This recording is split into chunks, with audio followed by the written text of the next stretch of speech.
Thank you, Rainey. Rainey's the best, y'all. She's super helpful. So ask away. And I won't mention last class for the first time ever because Zoom has been so popular. I got kicked off, but I got back on pretty quickly. So if something like that happens, just stick around and I'll get back on as quickly as possible. Don't worry about it. I'll be there. We have a couple people cooking along. I'm super excited about today's menu. That is awesome. I'm trying something new today. I have my dog here, Jax, and usually I put him in his kennel during class because I don't want him to trip me and die during our cooking classes. So if you hear some barking or if I have to say something to him, but I thought you might want to see a cute dog co-host. So I figured I'd try leaving him in this time. And I'll let him say hi real quick. Say hi, Jax. He's camera shy. There he is. Say hi, Jax. That's my house sous chef. So he likes to eat my scraps at my feet and help however he can. So we'll see how he does today cooking along with us. So as Rainey said, and I said, this is legume week or beans. And I'm a big fan of showing people how to make them taste really good. I laughed. One of our participants the other day said, how do you make beans not be so depressing? So I hope to show you how to make them not be so depressing. Because it's really about adding flavor in a lot of interesting ways and using them in creative ways. And a lot of, if we look at a lot of different cultures around the world, they're naturally using a lot of beans in their cooking, and you've probably even enjoyed it a lot of the time. So today we're doing some Indian cuisine, which is one of my favorite, and it's pretty simple. You do need some different spices around, but hopefully you got the shopping list and we can always improvise. If you have any questions on improvising, all of our classes are all about improvising, especially now when we don't get to the store a lot. You'll see I'm not always following the recipe exactly because I didn't shop just for this necessarily. So we'll help you make substitutions. So that's a great thing about cooking. You can really make it your own and use what you have on hand. So before I get started, my Aunt Helen always says you should cook with a glass of wine, because it just makes it more joyful, and I agree with her. So we're going to start with a glass of wine. If you drink wine, grab yourself a glass. If you have a beer, get yourself a beer. If you have a cocktail, get yourself a cocktail. If you don't drink, get yourself some tea or whatever it is that you enjoy, and let's have a delicious beverage together. So with that, we have Uncle Bill, who happens to be Aunt Helen's husband, and he's been our guest sommelier during our cooking classes. So he is going to give us some recommendations about what to have with this great meal today. Uncle Bill, are you there? Yes, Chef Leah. How are you? Hi, Uncle Bill. Better now that I'm seeing you. Oh, you're so sweet. Well, my first thought when I looked at the menu, I was thinking of a Pinot Noir, but actually that really wasn't my first thought. My first thought was, what the heck is this menu? I've never heard of it before. But Pinot Noir, I thought, because it's a very versatile grape and a very versatile wine. In fact, it's probably the best red wine you could have at Thanksgiving because you have so many different dishes on the table at that. But with this meal, I was thinking, well, maybe we get something with maybe a little more acidity and a little more chill factor, and then why not a rosé of Pinot Noir? Yes. You could actually do a rosé of almost any grape, but a rosé of Pinot Noir might be a little bit lighter and a little bit more refreshing on your palate. And depending on where you are in the country, we have access to beautiful Pinots from the Willamette Valley, just outside of Portland, or Carneros, which is just outside of San Francisco. And a little bit further in the central part of California is the Santa Rita Hills. So those are just three suggestions. You could do anywhere you want. Obviously, rosé is drunk very frequently by our European friends, and rosés from France and Italy are very, very common also. So there you have my 2 cents, Chef Leah. Where's yours from? France. It's a French rosé. Yeah. I got it because it's called LaCroix, and I love to drink LaCroix. There, perfect. But I also love rosé, so it was a good combo. It has a beautiful salmon color to it. It does, and I just sampled it to make sure it was extra delicious, and it is. So Good. thank you for that recommendation. I think rosé will be really good with some Indian food to balance out the spiciness. So thank you so much. I'm gonna pour my glass. Cheers, y'all. Cheers. Thank you, Uncle Bill. We appreciate you. Okay, Leah, love you. Love you too. Uncle Bill's from California, so he calls in from California with Aunt Helen every time and gives us his wine recommendations. So cheers, y'all. Let's enjoy cooking together. I'm just gonna go throw this back in my fridge because rosé's best chilled. All right, let's hope Jax doesn't trip me during cooking because usually I'm looking out for him. So as we said, today we're gonna start Indian, and we are going to start with some brown rice. And I hear from a lot of people often that they don't know how to cook brown rice, they're intimidated. I'm always one to encourage whole grains, and brown rice is not actually hard to cook, but it just takes longer than white rice. Really, it's the same method, but it takes longer. So what I'm gonna do here is grab a pot. I have a cup of rice here that I rinse. By rinsing it, you're gonna get rid of some of the starches. I just rinsed it right in here just to show you under some cold running water. Got rid of some of those starches that sometimes makes it a little gummy or sticky. Rinsing it will help with that before you get started. So I'm gonna go ahead and put my cup of rice here. And for brown rice, it's usually about a 2-cup liquid to 1 cup of rice ratio. Some rices, depending on where it's from, might take a little longer, might use a little more liquid, so I usually check on it to make sure. I'm using chicken stock. I'd used it on Tuesday. I had some left over, just about 2 cups exactly, that I made from scraps because I like to save them in my freezer. But you can just use water if you want. But anything that absorbs liquid is going to be more flavorful if you make a flavorful liquid. So I always think about that when I'm making things like rice, especially when I'm making things like quinoa or couscous that absorb liquid. So I'm going to add my 2 cups of stock here. I'm also going to do just a touch of butter. You can also do oil. I kind of like the creaminess of butter here. I think it'll go really well with my Indian. It's the only time I'm using butter today. So just doing about a tablespoon of butter in there. Again, you don't have to. I'm just going to do it. A pinch of salt so it'll absorb that flavor. And that's that. So I'm gonna put this on the back burner. I like to put things that are inactive, that I don't have to constantly stir, on the back burner just to get them out of my way. I'm going to bring it to a simmer with the lid on, and then I'm gonna simmer it. I'm gonna set my timer for 30 minutes and check it at that point. It'll take 30 to 45, again, just kind of varies by rice. 30 to 40 usually, I'd say. So I'm gonna set my timer for 30 minutes, bring it to a boil, bring it down to a simmer.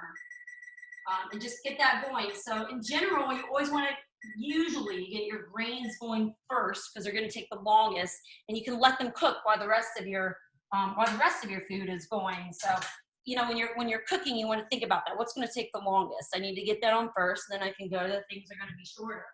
And I do that every time I do these cooking classes. I think about what can I get on while I'm starting to focus on what isn't going to take quite as long at the end. So now we've got our brown rice going. It's the thing about rice, you don't want to stir it. You just want to leave it, let it simmer. If you've ever gotten really, really sticky rice, it's because it's stirred. That's why you stir risotto, to make it creamy. You want to bring out the starches, and that's a different type. That's a short grain rice. So this is a medium to long grain. You don't necessarily want that creaminess, right? So here we're going to leave it untouched and not really stir it at all until it's finished cooking and it's absorbed the liquid. And we'll show you that as it goes. But when you're constantly stirring rice, it's going to get over starchy, and that's when you're going to get that sticky rice. So that's really one of the big keys to it. Now that our rice is going, we're going to start on one of my favorite dishes. This is probably my favorite Indian dish. It's called Chana Masala. I'm just going to get my pan started to heat. It's a cast iron, so it takes a little longer. I'm going to do it over about medium, high heat. And while I'm doing that, I'm going to go ahead and cut up an onion. I'm going to angle this down so you can kind of see it. I'm not doing too much technical here, so I'm doing this view that I don't think you need to see too much. I think you can see it okay. Let me just see if I can see your view here. let's see. Okay, I think we're good. Let me know if I need to move it, Raimi. So I'm just gonna cut off the end opposite from that little furry root end, put it down flat on my cutting board. That gives us something to keep it steady so it doesn't roll around. And then I'm gonna cut right in the middle, down through the middle of the root. So I've cut my onion in half through the root with the flat side on the other side. From there, I'm gonna peel it. It's much easier to peel after you've cut it in half. And, you know, one onions I love because I put them in pretty much everything you'll find. I think I have 2 onions and a shallot today that I'm putting in things. That one's having a little hard time getting the skin off. So let me get the skin off the other half. And then you get all the skins off your cutting board because you don't want that ending up in your food. You're gonna take the end that you cut, put it towards your knife, do some horizontal cuts parallel to your cutting board, about 2 of those on average, depending on the size of your dice. See, I'm cutting almost all the way through, but not quite through. It's being held together by the top, by the root of the onion. That's where that root comes in, why we cut the way we did. Because the root, if you look at it, if you look at the anatomy of an onion, you can actually see the root holding all of it together. So it's good to keep that intact. So I'm gonna turn the root away from me, cut down on my cutting board. I'm making a grid. I'm cutting almost all the way through and making a grid. So it's still held together. And then I'm gonna turn the root away from my knife and cut off of the end. So I made this little grid and now I'm gonna cut it off to make this happy little, perfect little dice. It's like I went to school for this or something, you know? I'm telling you, I'm still paying a lot of money for my knife skills. So if it's not perfect the first time, that's okay. It'll take time for you to learn. You can practice. And if it comes out really bad, throw it in your freezer for stock. That's fine. So, yeah, can Rosalind use the onions with sprouts? sorry, can you what? Can you use onions that have sprouts? Can Yeah, you, usually what I do is just pull that part that's sprouted out, kind of like I do with garlic. and can you use the sprouts for anything? They're pretty, no, I probably wouldn't use them. They're pretty bitter at that point, unless you want to plant your onion to make more. So now that my pan has heated, I'm just going to pour a little bit of oil in it. I like to use a mild olive oil, and then I usually use this little bench scraper as a scoop. Scoop my onion right up. My pan should be hot. You want to hear a sizzle when you put it in. I'm going to drop it right in. I'll show it to you in a minute. I hear a nice sizzle. My onion cooking. It's going to smell good. If you ever want to impress anyone, just put some onion and garlic on your stove and they'll think you made a gourmet meal, I promise. And half the time when people tell me something smells good, I haven't done anything yet except this. So I'm getting my onion going. And while that's going, this is why I keep my cutting board near where I cook, because then I can kind of go back and forth. I don't have to, you know, I can keep an eye on it and continue to prep and not have to take too long. Let me check on my rice while I'm here. Not up to a boil yet. You see why I keep that rice on the back, because that it's kind of, I don't have to worry about it, right? It's just on the back and I'm able to stir what I need to stir on the front. While that's going, I'm gonna chop some garlic and ginger. Now, I have this habit, I need garlic and ginger for 2 recipes, so I put them both here. So I have this habit, and I actually did it the other day during one of my classes, when I cut it all, of using it all. So if I start using it all, remind me that I need to save half for my other dish. Don't let me do it, y'all. But yeah, Lori's got a question. Why should the pan be hot when you start the onions, and can you start with a cold pan? it's gonna give you more color on them and bring it up. It's gonna be able to heat up faster. Once you have a product in there, it's gonna take longer for that heat to conduct through the pan.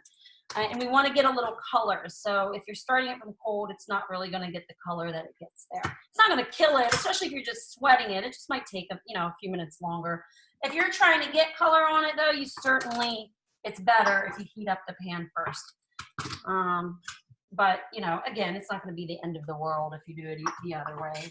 And if you're using like a cast iron skillet, Lori, cast iron has pores. It sounds weird to say it, but it has pores in it. And heating it up before you add the fat helps kind of seal off those pores so that you're not letting stuff kind of go in and out of the iron. Listen to Rainey, my trusty sous chef. Thank you, Rainey. That's why she's my sous chef. I knew I could count on her to add those smart comments. So I'm just crushing 4 cloves of garlic now. Let me just show you down here. And I'm just going to dice those up. I have a little one here. So I crush them first, take the skin off, and then I dice them. It's much easier to do after I've crushed them with the side of my knife. You've probably seen that on cooking shows if you don't do it. Put the side of your knife down, push down hard with your palm, put them all on your cutting board, and then run your knife through it just like this. All right. Back and forth, get it till it's nice and small. Again, I'm going to divide this in half. It's a good idea if you're using something like garlic for 2 items, why not do all the garlic at once? So that's what I'm doing here, but I can't forget that I'm doing garlic for 2 things because like I said, I tend to do that, especially when I'm doing cooking class and not paying enough attention. So I'm just going to chop. I have a question. Yes. Oh, I have a question. When I see cooking shows, they have a clove that looks like it's a lot softer than my clove. Am I supposed to boil them first? Is that how they get it so soft? No, I don't know why their cloves look softer. It's like an as seen on TV trick. Absolutely not. Boiling them would make them actually lose some of that pungent garlicky flavor that we love. So I don't know why theirs look soft. They shouldn't be. But that's a good question. I use them from raw, just like you would. Good question. So my rice is boiling. I'm just going to turn it down now, down to a simmer. So it's a lot easier when you're trying to bring something to a simmer to turn the heat up high and then bring it down because it'll come to the simmer faster. If you do it lower, it's going to take longer for it to get to that simmer. All right, so I now have my ginger. If you were here the other day, I showed how to do this, but for those of you that weren't or need a refresher, the way that I find easiest to peel ginger is with the side of a spoon. So I just peel it. It lets me get in all the nooks and crannies of the ginger, whereas if you do a peeler, it's much harder, and if any of you have ever tried to do this before. I love keeping ginger on hand. I actually threw some. I had the best smoothie the other day. I put pineapple in it, orange. I had extra coconut milk from one of our cooking classes. It was kind of like a tropical smoothie. And I added a little fresh ginger in there. And it was just so freaking refreshing. And I was just like ready to start the day after that, which sometimes right now it's hard to feel that way. So, think about that. And if it's starting to go bad, and this is what I do with a lot of my fruits and vegetables, and I talk about this often, if it starts to go bad or you aren't going to use it, I throw it in the freezer to use for something like a smoothie or a soup later, or a sauce or whatever. I tend to have a lot of smoothies. So I peeled that ginger, and now I'm going to put the skin, and I have compost that I put it in. Notice I have a little bowl I keep here in my corner to collect any trash. And oftentimes I'll keep a separate bowl for any compost and such. Leah, just a quick sidebar. Somebody said they're a little intimidated by cleaning cast iron. Okay. I definitely have my opinions on cleaning, but would love to hear yours. Let's talk about that. So it's actually not that hard. And speaking of, I need to stir this. The biggest thing with cast iron is you want to keep it seasoned, kind of oiled. There are old rules that say you're not supposed to use soap. If you guys ever read Cooks Illustrated, I actually read an article on theirs where they found that a little soap didn't really make much of a difference in it. The biggest thing with cast iron, if it's well seasoned, things don't stick a lot, so it's not hard to clean. You just kind of wipe it out with hot water. If you do have some things that stuck and are a little tougher to get off, throw a little salt in the pan, some coarser salt. So I keep kosher salt. That's what I use here in my kitchen.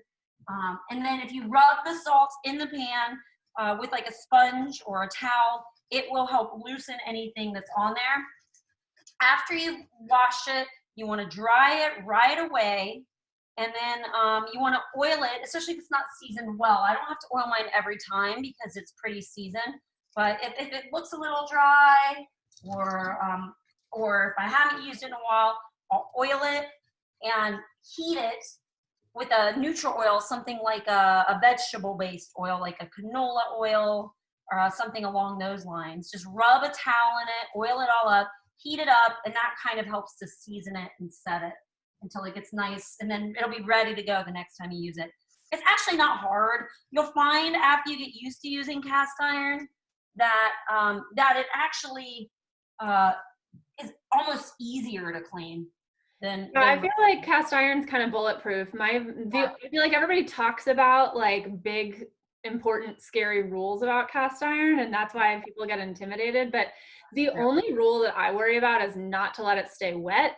I would agree with that. Not having it, like cast iron has its own natural seasoning in your skillet. So if it's not coated, it can rust. And that's the big thing that you have to worry about. Not that it's the end of the world. You can always like basically use a really abrasive sponge to scrub off the rust and then re-season it with a new coat of oil using your oven. But yeah, just don't let it stay wet. I always use soap on mine. And if you use soap and like a soft sponge, that's not gonna eat away at all at a good seasoning.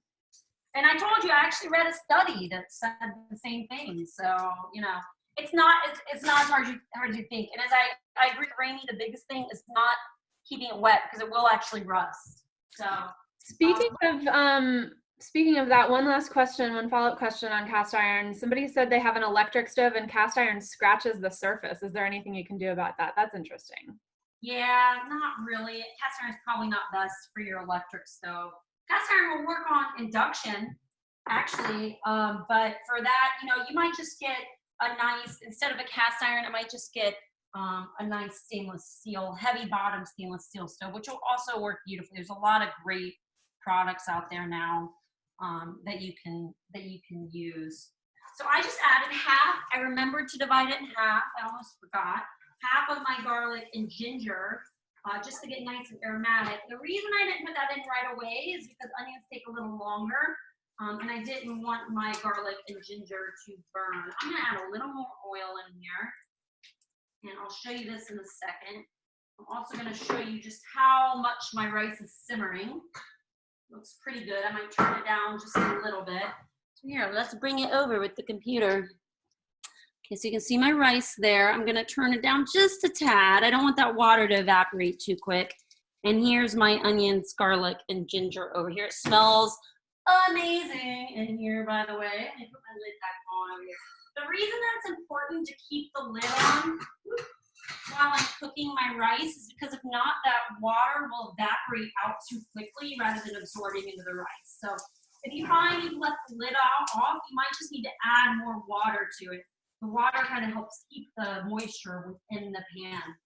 So the rule, if you think about lids, they're keeping the moisture contained. So in general, if you want something to get thicker, you don't want to put a lid on. If you want something to just kind of meld flavors or absorb the liquid, you probably want to put the lid on. It's going to cook for a long period of time. Okay, so that smells really, really good. And now we're going to add our seasonings in there to kind of toast them up. I'm going to add Garam Masala, which is an Indian spice. Now, a lot of people question this versus curry powder. And I will say, I've used both in this recipe. They both work. It's going to be a slightly different flavor. So curry powder, that's not curry powder. This is curry powder.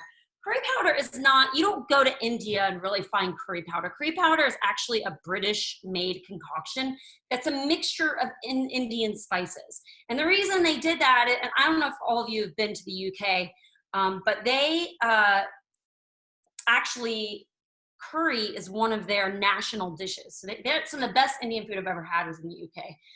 But rather than importing all of the separate Indian spices, it made more sense to make a concoction that could import just one spice that they named curry powder. It's really a way to kind of simplify it for us because curry powders can be pretty, it's a pretty big mixture and they can vary the types of mixtures. There's no one recipe for curry, right? But in general, it's usually things like cumin, coriander, turmeric is what gives it the yellow color. And that's why the biggest difference between curry, which is more yellow from the turmeric. Oh, that's not open yet. I should have checked that. So here's the turmeric, right? Nice and yellow, yellow, yellow. And then Garam Masala, which isn't necessarily turmeric based. So the Garam Masala is going to have more of your sweet spices. Things like like cinnamon, allspice, clove. So if you go to India, almost everyone would have garam masala. Almost no one would have curry, but they would have all the seasoning to make a curry, and it really simplifies it for us. So while they have a lot of similar spices, they're not all the same. So they will have a slightly different flavor if you use one versus the other. And that's okay. I promise you it's gonna be delicious either way. They just might be a little different. But I've made this recipe many times using a curry. But garam masala is going to be more pungent, stronger, and it's going to have a brown flavor. It's going to kind of smell like what you think is more like dessert spices when you smell it, a little more astringent. So I'm going to add a few teaspoons of that into my dish. And again, if you think of Indian food, it's usually pretty strong in seasoning. I'm going to add coriander, which is kind of a floral flavor. And then I'm going to also add some turmeric to make it kind of give it a yellowish flavor, yellowish color rather. Turmeric does have a little bit of flavor. It's more for color, but it does also have flavor in it. And then the coriander, which I do ground. You could also, you know, if you have whole coriander, the seeds first is really nice. And sometimes you will find whole coriander in these dishes. And I'm going to add a little chili powder, which you could also substitute with other. It's going to give it a little bit of heat, but it's also going to give it, you know, a nice red color. So again, a lot of seasonings and just kind of building on what's already in the garam masala seasoning. But by adding it in with my onion, I'm going to kind of toast it, bring some of those flavors out. With dried seasoning, you really need to cook them to bring out the flavor. Might even add just a little more. Some of them, I'm looking, thinking of my dish. Like I said, with Indian food, it's a little heavier on the spices than what you might be used to at home. Okay, smells really good. If you do use curry, I would recommend throwing in a little cinnamon into it, because to me that's one of the things that really makes garam masala delicious, and chana masala delicious. So, you know, a lot of people aren't used to using cinnamon as a more savory flavor, but a lot of cultures use cinnamon in more savory flavor. You know, my family's Greek, and that's kind of the trick. If you've ever had Cincinnati chili, for instance, cinnamon is one of the things that really makes Cincinnati chili. We put it in our lasagna. Right? So, but if you go to a lot of more Mediterranean countries, and obviously places like India, they'll use cinnamon in more savory ways, but we typically think of it for more sweet foods, but that doesn't have to be limited. I'm gonna add some salt to this. Not too much, because I'm gonna get salt from my tomato sauce, and I can always add more, but I can't take it away. And obviously some pepper. And now I'm gonna add one of the large cans of tomato sauce. You could also do 2 smaller cans. If you don't have tomato sauce, you can use any canned tomato product you have. And if you want to make it smoother, you don't have to, but if you want, you could just send it through a blender or a food processor first, and that'll make it chunky. So if you have, like, you know, canned tomatoes in another form, you can do that. But if not, it'll just be a little chunkier. That's fine.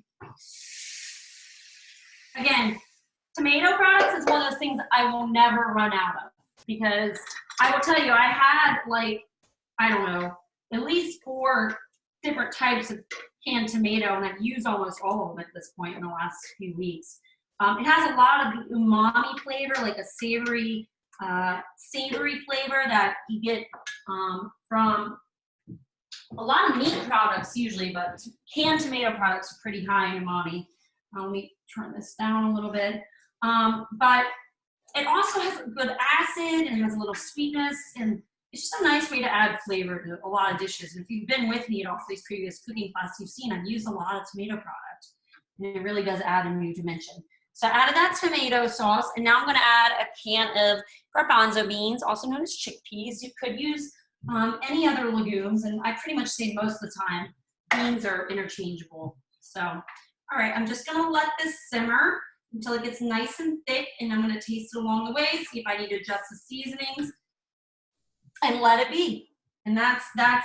It's pretty simple. Now, some people will say sometimes not to let not to cook tomato and acidic products in cast iron pans. If they're well seasoned, if they're cooking under about 30 minutes, that's generally not an issue.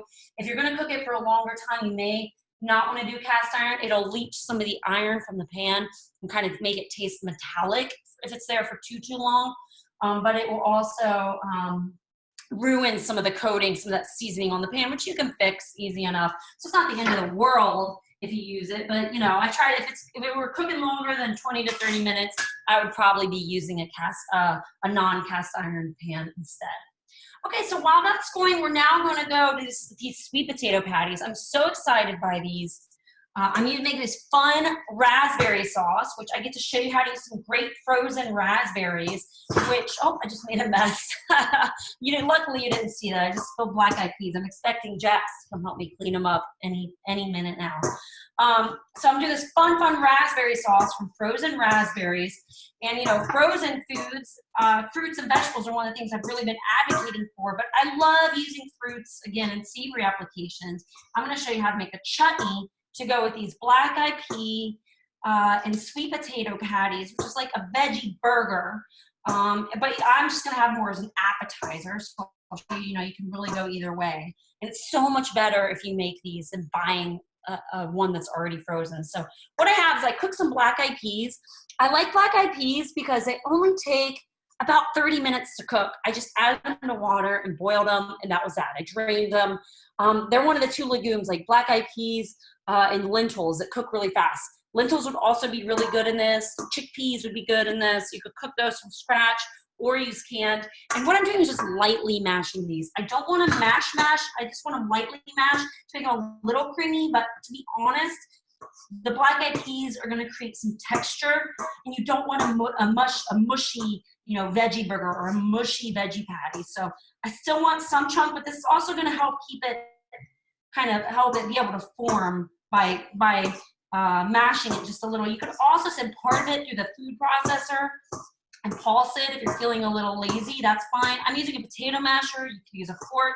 You could even use your hands. I can even use my hands and just break it up a little bit. That's fine too.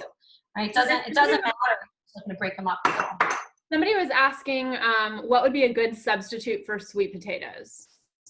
I was saying this the other day. If you have canned pumpkin, this is a great time to use canned pumpkin because I know a lot of people tend to have that leftover, never know what to do with it. But you could really use any puree. You could even use, you really don't have to do any puree. It's just going to add a little more moisture. You could just skip it. You could do something like squash, any type of squash, either a summer squash like a zucchini, or a winter squash like a butternut squash that you've cooked and then use the insides. But for zucchini, I would probably grate it to put in here. It's going to add a little liquid in a different way, but I often do, you could also use regular potato, by the way, the insides of it. So what I did is I roasted these potatoes whole. I used some of these Mondays, so these are leftover. I made them because I knew I was going to use them for this too. I'm just scooping out the inside. It's kind of mushy in here. I'm putting them, just going to mash them lightly and mix it in. Again, I'm not looking for a puree. I want a little texture, but it's going to help bind it. So really, literally, you could do any vegetable, and if you don't have something kind of starchy and potatoey, that's okay. You're going to have plenty of other moisture coming from other product here. Leah, how much canned pumpkin would you substitute? Like a 15-ounce can? Yeah, I'd say this is probably about a small can. Yep, a 15-ounce can. Yep, I think that would be good. And I always say use your chefness. So whatever looks good to you, but that'd probably be a good way to use your 15-ounce can.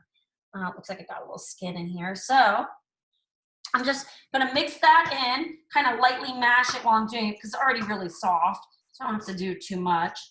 I said this is really interchangeable with any different type of oat, of grain. You can do cooked rice. So if you had leftover rice, something like Chana Masala, I actually freeze my leftover rice. And you could use that in here. It's a great way to use it. If you see if you see you're not going to get to it in time, go ahead and freeze it. You can use it later, and this would be a perfect thing to use it with. So now that I've mixed, you can see it's starting to mix together. I'm going to go ahead and add in some smoked paprika. I use this a lot if you've seen me cook because it adds kind of a meaty, smoky flavor without the meat. And I'm also gonna add just a little bit of maple syrup. Honestly, you can go without any sweetener and this will still be really delicious. I just like the way that it balances the sweet potato. I literally did like a teaspoon of that, just to flavor in the background. I'm gonna do a nice amount of salt because I don't really have salt coming from anywhere in here. And then pepper. And then what's gonna make this kind of Indian is the cumin powder, which I realized I didn't open, or rather curry powder. Where? Hey, Rainey, would you mind muting everyone? Ooh, Yeah, I did. I found the person. Yeah. Yeah. All right, so I'm gonna add curry powder. You can also do the Chana Masala, so you don't have to have both seasonings here. I just, you know, I'm a chef. I have way too much on hand. So of course I had both, but if you only have one or the other, that's fine. Just use the same for both. So I'm gonna do a few teaspoons of curry powder to give it a curry flavor and a nice yellow color. And I'm gonna mix this together, see how it's coming together. Oh, that's looking good. Now, I'm gonna add breadcrumb and egg. If you don't eat eggs, you don't have to use eggs. A lot of people will honestly leave it like this and just use it as is. I just find the egg, it's almost like meatloaf if you think about it. Just kind of helps it hold together. It binds it, if you will. So I'm gonna add egg for that reason. And you can substitute like a flaxseed egg would work too, right? Yeah, yep, that would also work really well. When you mix flaxseed and water and use it as a binder. So you can see it's kind of like a nice little mash here. And then I'm just going to add, oh, I forgot I was gonna add a little chopped shallot. I like a little onion in there. So let me just chop this shallot up.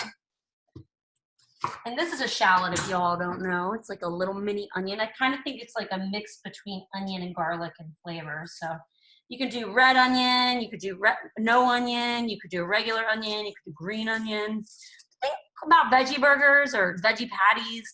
You can put whatever you have, whatever beans you have, whatever grains you have.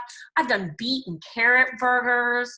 I've done zucchini burgers. It doesn't matter. You can just use whatever you have on hand and as long as you can form them in a patty and you season them up, they're delicious. And what I like about them the most, I mean, I live alone. I usually make 6 to 8 at once, which I'll never eat. But I wrap them after they've baked. I wrap them in plastic wrap or individually, and then I freeze them, and then I pull them out to have meals left over for later. I'm all about freezing whenever I can. I think also like patties are also a really great way to play around with different like cuisines. Like if you wanted to do like a Japanese one, you could do like edamame and you know, put in like a little ginger and soy sauce and, you know, maybe even a little fish sauce.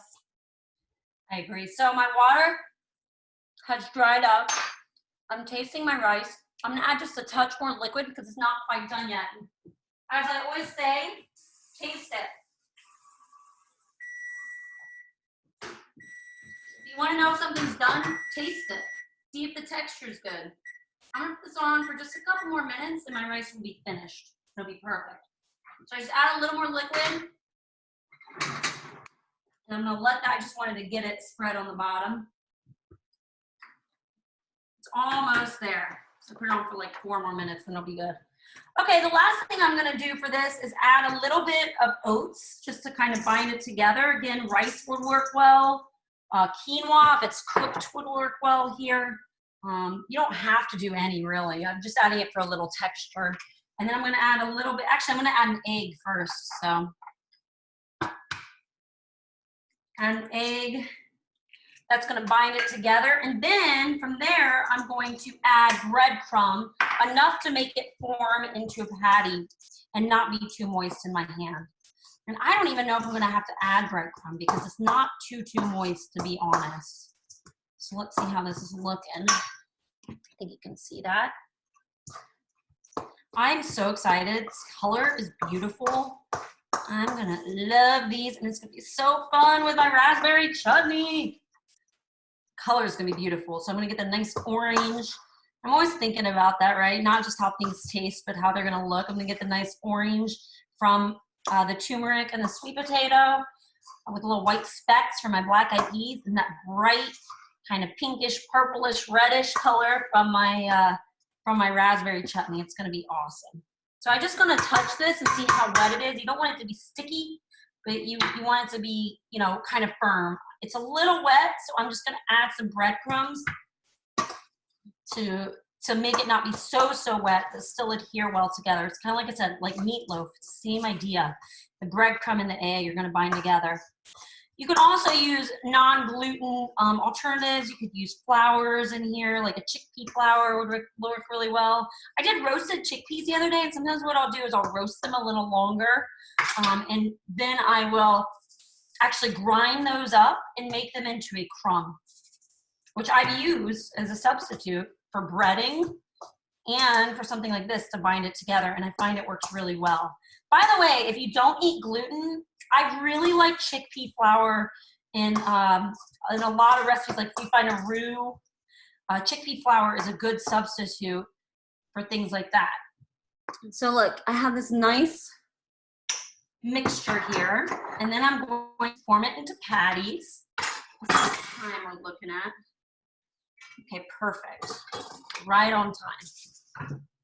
So I have my baking sheet that I've lined with foil. I would spray it with a little spray. I don't have spray, so I'm just gonna put a little olive oil on it. Spread that a little bit so it's on my tray so they don't stick. It'll be fine. It's just, you know, less likely to stick. You can use parchment, whatever. A little lubricant is always good to keep it. And then we're just gonna dig right in with our hands. Leah, somebody asked about wild dewberries, I assume for the chutney, because I know that some people are kind of foraging right now. Have you ever had dewberries before?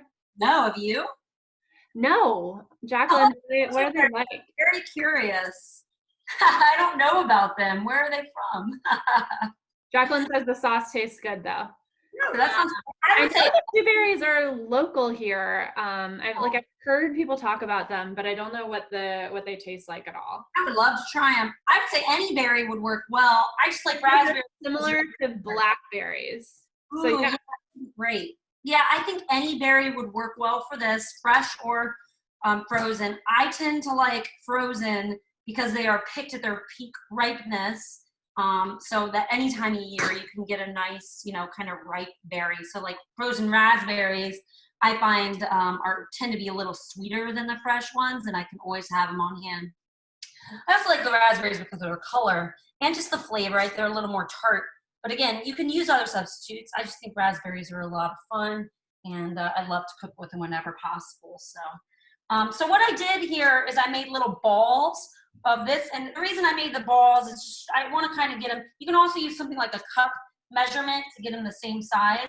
You want to get them similar size so that they cook similarly. If you get some big ones and some small ones, you're going to find some burn or some don't cook through. So now that I have similarly sized balls, I'm going to roll them in a ball, kind of tight ball, press them into a patty. So see how I press with my palms here? And then you kind of want to round out the edges. It almost looks like a burger patty now, right? You want them all about the same thickness and size. So ball, press.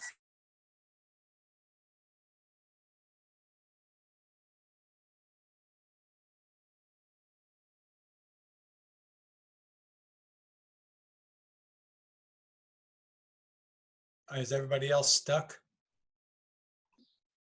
yeah, I am. yes. Okay. Stand by. Leah might need to start over again. It'll be Standing by. It happens.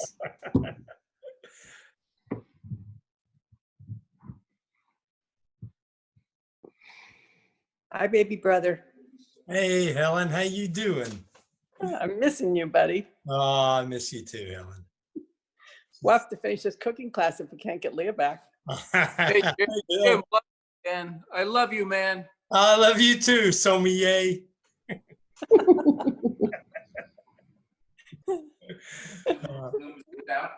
Wait a minute, Helen, is everybody listening to us? I don't know. Oh, Yeah, we hear y'all. We definitely are. oh, well, hi, everybody. Hey, This just Well, cooking class. how's it going for the people that are cooking? oh. Not great. Not great. I don't believe that. I'm sure What's it's up, going Cameron? great. What's up? What? Oh no, I just don't know how it's gonna taste. I don't trust it. You don't trust it. What's Mine's looking good. Not y'all's recipe, our execution. Oh, okay. What did you make any substitutions? Just the onion powder. We only had one onion, so we were saving it for the patties and the dip thing. Oh, you'll be fine. Drinking the wine and the beer, and it'll taste better. You'll be fine. Onion powder is such a good substitution. Did anybody make Leah's enchiladas? From Not yet. Not yet. I want to, though, very badly. They look great. I just made them tonight, and they look awesome, actually. So I can't You wait. said to crisp them up a little. right at the end, I stuck them under the broiler like she did, but I almost did it for too long, and they were fabulous, crunchy. I'd like that crunchiness, I think. Yeah. We're just trying to frantically catch up as one of the ones cooking at home. Okay, we'll take this opportunity to. Yeah, the Well, break so is welcome. your food. Let's see it. Well, so. Oh, okay. You're getting Wow. there. Looking good, looking good. Yeah. That's great. I like the challenge of cooking along. Oh, yeah. Forget that. I think it's fun to try to keep up. Definitely. I'll settle for the wine. Yeah.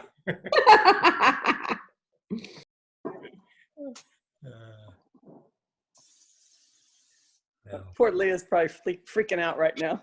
Yeah, probably. And Remy, yes, probably, Yeah. they probably are. Muted. Were you having a drinking party while I was gone? There you go. There you are. You're back on. All We right. were having a nice chat without you. Yeah. People were happy to have a little bit of a break.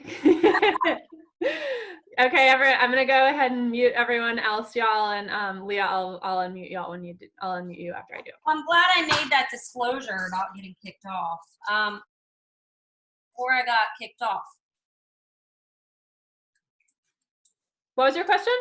Where was I? I don't know where I was when I got kicked off. Oh, I can't remember. You were Mushing the patties. mushing the okay. Isn't that long? Yeah. Well, y'all, I finished the patties and put them in the oven. So let's see where we're at. Okay, let me show them to you real quick. I put them in the oven. I just started heating my pan for my chutney, and I finished my rice. So let me just check my pat. Jax is licking the ground here. Get out of the way, buddy. I'll just show you the patties. There they are. I put them in the oven. I set it for 15 minutes to check it. It's only been a couple minutes. And now I'm heating my cast iron. There's Jax tripping me, cleaning up my drippings. So the oven's at 400, Valerie. I just saw your question. I want to put it a little higher to get a little color on the outside of the patty. So now I'm just dicing another onion, kind of like what I did earlier. I'm going to cut this a little smaller because I want my slightly chunky chutney. Does anyone know what a chutney is? Anyone want to tell us what a chutney is? Any guesses? Doesn't it live in the same family as a pickle? I mean, it is in that it has the vinegar in it, right? It has a sour component with vinegar, and it usually has a sweet component with something like a fruit or a vegetable. So, like for instance, you could do like a tomato chutney. It's a generally Indian condiment. It's done everything from mango to pineapple. Today, I'm really excited to do this raspberry with frozen raspberries chutney. Because again, I love to be able to use these frozen veggies that I have or fruit that I have on hand.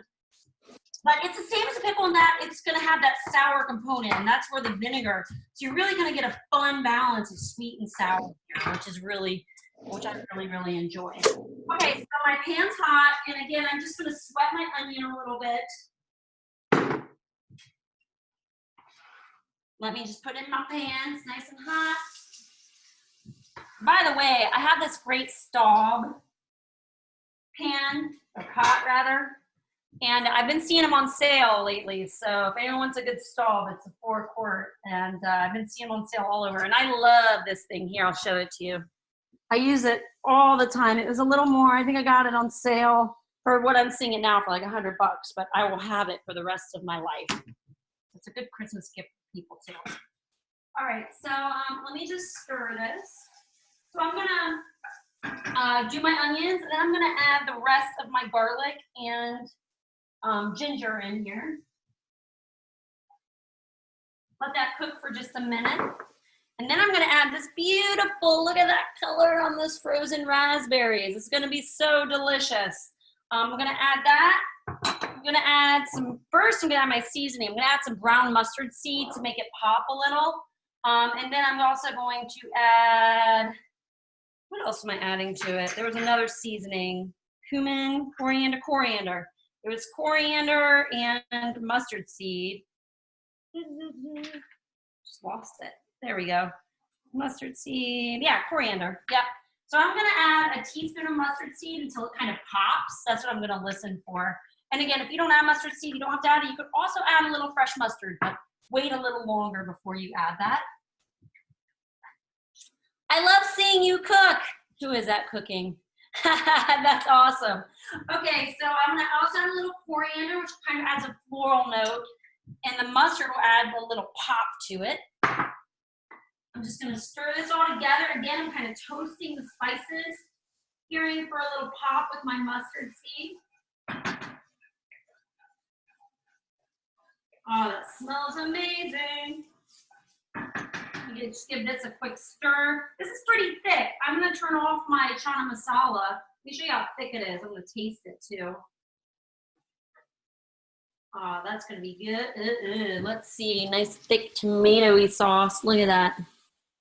Wish you could smell it. It smells good. Let me give it a taste to see if I need to adjust the seasoning at all. As I said, you always want to taste. That's how you use your chefness, you taste.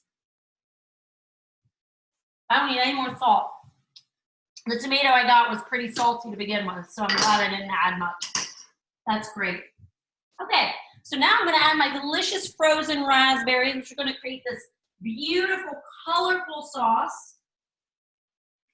And I had these in my freezer already. You can substitute other frozen berries. I just really like raspberry. This, by the way, is something really fun you can do at Thanksgiving rather than your traditional cranberry sauce. This would go over really well.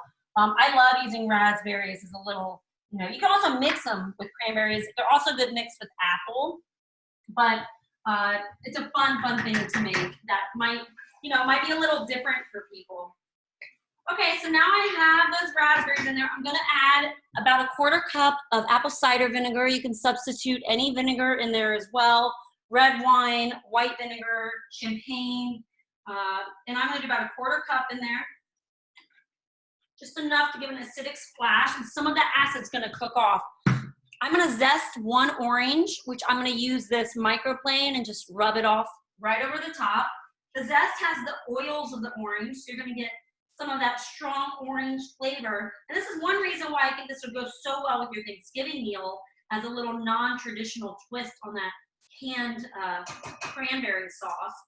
This also sits really well and will freeze well in your fridge. So this is definitely something you can make in advance. It might even be better as it sits. Oh, it smells so good. It's gonna go so good with those patties. Oh yeah, that's the good stuff. So I always zest before I juice. It makes it much easier to have the whole piece of fruit. And if you don't have a microplane, everyone should have one of these in their pantry.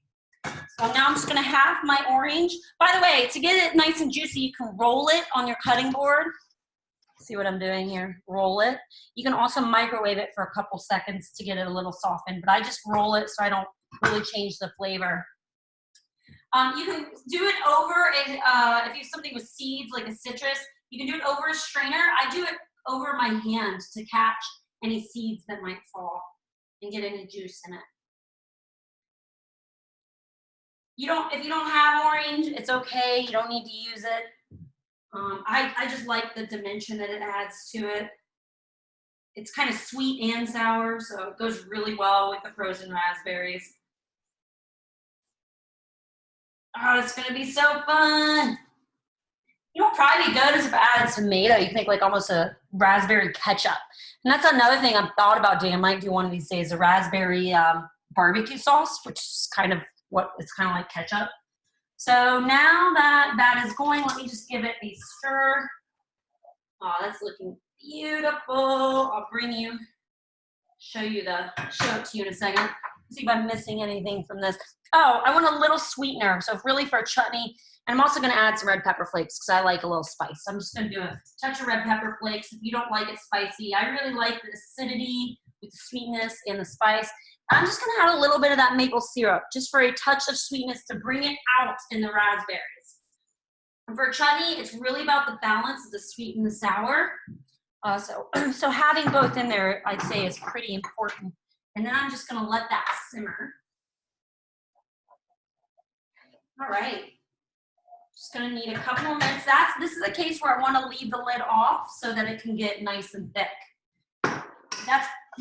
That'll take just a few minutes. And while that's finishing, I think our Chana Masala is ready.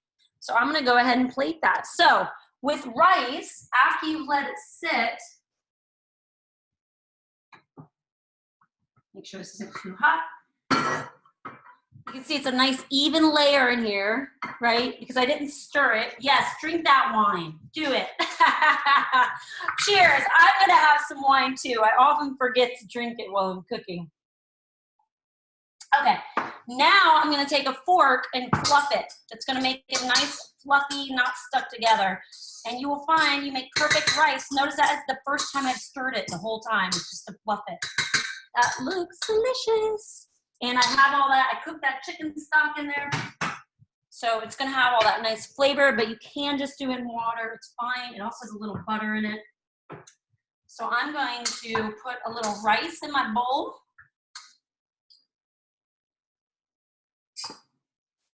All right, and then I'm gonna top it with some of this Chana Masala. And this would be a nice thing, both of them. That would be nice garnished with some cilantro, but if you were here with me on Tuesday, I'm out of cilantro this week. So I'm gonna use some parsley that I have growing in my porch garden, just for a little color and a little fresh flavor. So I'm just gonna chop up some parsley real quick. Nice little, look at this, I just picked it and washed it. Isn't he cute?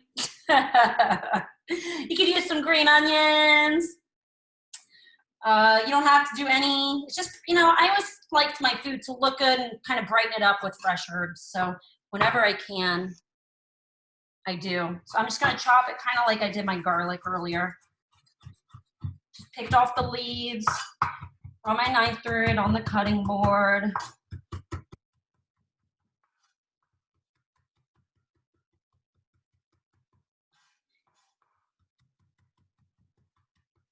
All right. Great, beautiful. I am just gonna sprinkle a little bit of this on my Chana Masala. And look what a little nice pop of color does to it, right? Doesn't that look beautiful? I can't wait to eat that. Okay, so now let me check my patties. They're almost done. And check my chutney, and then those will be ready too. Let's see how we are on time. We're 6:04, running 5 minutes behind as usual. Story of my life, y'all. 5 minutes behind. That should be my nickname. Leah, 5 minutes behind Saris. How are y'all cooking? How's the cooking going? Anyone have any comments? Yeah, you want to show us? Oh, look at those. You seared them. Those look amazing. Yours win. Cameron, how's it working out with the onion powder sub? What's that? Cameron subbed onion powder for regular onion because they had one onion and they saved it for the other recipe. Oh, Cameron's zesting, awesome. I love it. Well, now especially is all about those substitutes. So I say go for it. Let me just clean up a little. Those patties are just about to come out. And I will set them here and we'll plate it and I think we'll be good to go. Let's see. Patty patties, burgers, same thing. I'm just eating them more as like an appetizer today, which is why I'm calling them patties. But that you're gonna have that curry powder that's has all, the sweetness and so many flavors, and you got a nice acidity from the raspberries and the chutney. And then I'm gonna top it with a little yogurt that actually my friend made. Has anyone here ever made yogurt before? Anyone know what that process is like? Well, so it's actually not hard. You just need yogurt that has live active cultures, and you add it with other dairy and let it sit in a warmer environment for a few days. So look it up. That is a fun activity. If you have an Instapot, you can do yogurt in there. But yogurt is super easy to make, and you can use it from the leftovers of your old yogurt. You just need the live active cultures that are in the old yogurt. So if you buy yogurt with live active cultures, you can make new yogurt. Okay, let me just put this here, and then I will grab my tray of patties. These look awesome. And I'm just gonna check them for firmness. They feel pretty good. I'm gonna get one of my thinner ones just to show you, and then I'll probably stick them in the oven just for a few minutes. They would get a nicer color if I had seared them first, but you can also sear them after. So like if I were to reheat them, I could sear them when I were to reheat them as well. But I just find this is quicker, and so sometimes I want to be quicker rather than taking a bunch of time. So I'm just going to use a spatula so it doesn't fall apart. Put it on my plate. Let's check this chutney. Oh, that looks good. Let me just taste it. Let me show it to you. You see that? Doesn't that look good? I can tell you it smells really good. Yeah, the mustard in it. That's like one beautiful thing. It's so pretty, isn't it? I'll show you it all together in just a minute. So I got the patty here on my plate. This pretty little patty. It's gonna have a nice texture from the black eyed peas and some from the sweet potato and the onion that I added in there. And then I'm just going to take a spoon and sauce over some of that chutney. It's gonna be so good. I'm excited. Do right down the middle. Leah, Rosalind asked how else you would use the chutney other than Thanksgiving. I think it's great for like really kind of any application you want when you want like a little savory and a little sweet. Yeah, I mean, I would eat this as a burger, like almost like you would put ketchup on a burger. I would eat this chutney with this patty, with the sweet potato and black eyed pea patty. Eat it like on a salad or as a burger. You can even make it into a little dressing. Oh, let me add a little parsley on it. But, you know what I was going to tell you? One of my favorite ways that I will eat the leftovers of this is with a creamy cheese, like a goat cheese or a soft cheese with this chutney will be delicious with a little cracker on top of an apple. The creaminess of the cheese and the tartness of the chutney, you will thank me later. Look at that. Doesn't that look good? Doesn't that look good? Yeah, I can't wait. That's one sexy meal. I'm gonna eat well. Here, let me just show you my wow. Leah, Julie asked, do you have calorie info for any of your recipes?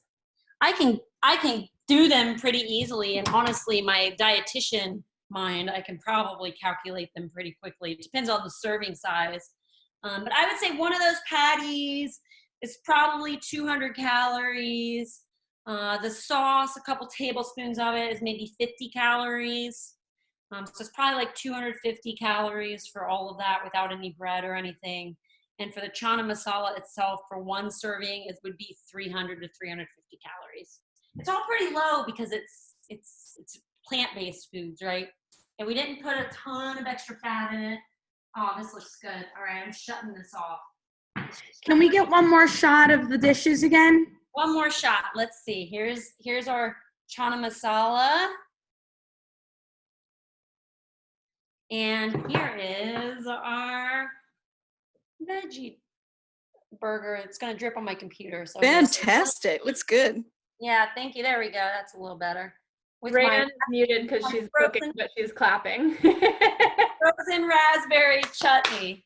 Thank you all so much. I'm so excited to eat. Thank you for joining today. If you have any more questions, feel free to shoot them along. I love the color of our raspberry chutney. So if y'all have some frozen, go get some frozen raspberries and try this out. It's amazing.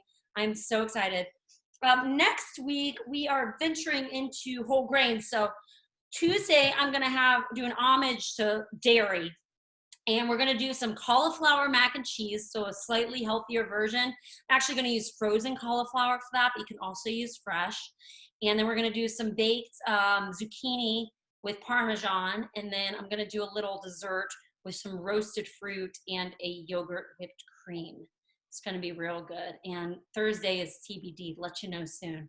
If you have anything you want to know, or any grains you want to know how to cook, or some dishes you want to know, different types of grains, let me know. And our sous chef wants to say hi. Jax, say hi. He's eating my crumbs. So yeah, let us know if there's anything you'd like to try. And then Always reply directly to your recap email that you receive tomorrow. I read every one of those, so you can let us know if you have any requests. And as bittersweet as it is that the stay-at-home order has been extended, we're excited to have an excuse to keep cooking with y'all. So just so everyone knows, classes are live and open for registration on our online shop all the way through the end of May. Mm-hmm. We'll be here with you for a while. You know, we're contemplating running these even after this. So let us know if this is something you'd be interested in continuing after, you know, after things get back to a new normal. We'd love, you know, we're thinking about it. So we'd love to continue doing these with you. Thank you all so much. This was a lot of fun. Sorry I froze longer than what I realized before I was back on. But I think we picked back up pretty nicely. And I really look forward to seeing you all next Tuesday. And thanks for all your really nice comments too. It just makes our week. So have a great evening. Cheers. And I look forward to seeing you all soon. Thank you. Thanks everybody. Awesome class. Thank you.